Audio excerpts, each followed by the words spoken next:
Alright, so today I'm in the wrecker and thought I'd go over a situation that I've got myself into a few times, and some of you might have too.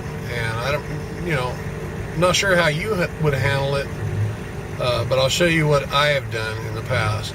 Say you're on a road where you're going up to a casualty, and you get up this road and you realize there's nowhere to turn around. What do?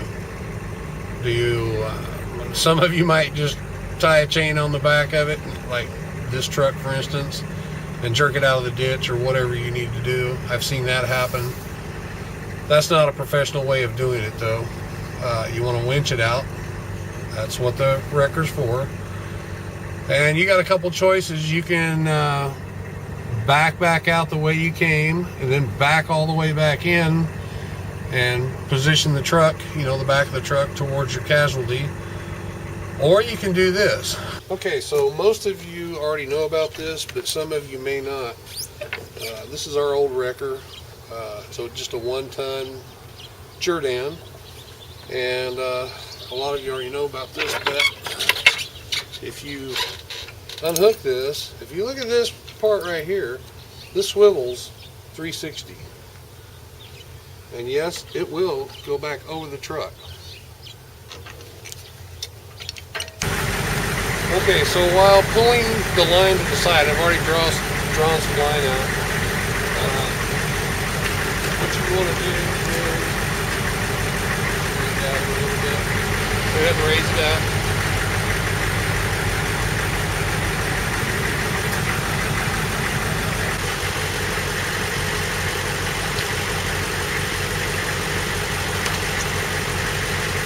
So what I can do from here, if I don't have two people, I can take my jacket off, for instance, put it around the line, zip it up, protect the light bar and the top of the cab.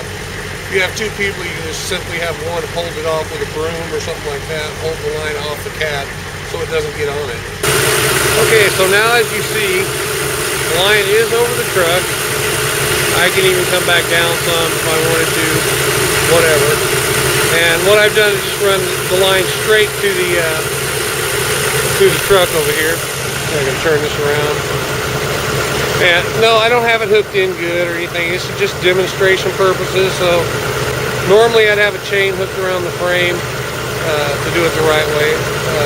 I just got it slid in the trailer hitch right there.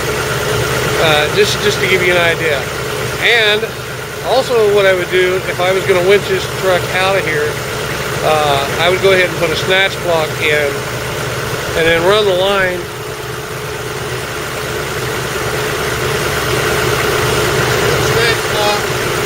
back to the front of the truck. One disadvantage of doing this, if you're saying soft mud or something like that, if you have your angle of attack like I have on this, of course, if you put a straight pull on it, it's going to drive your front wheels right in the mud and cause them to sink. So you have to watch that too. With the snatch block in there, you don't have to worry about that because it'll put the pull at the lower half of it. Now, one other thing I'll mention, your hydraulic rams,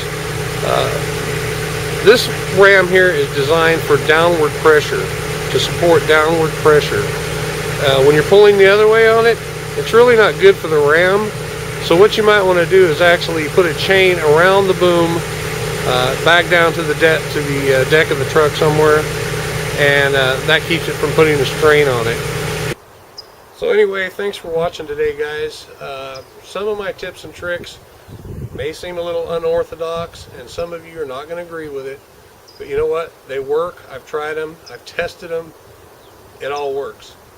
So hopefully it comes in useful for you sometime. Until next time, this is Gordy, and I'll see you in the ditch.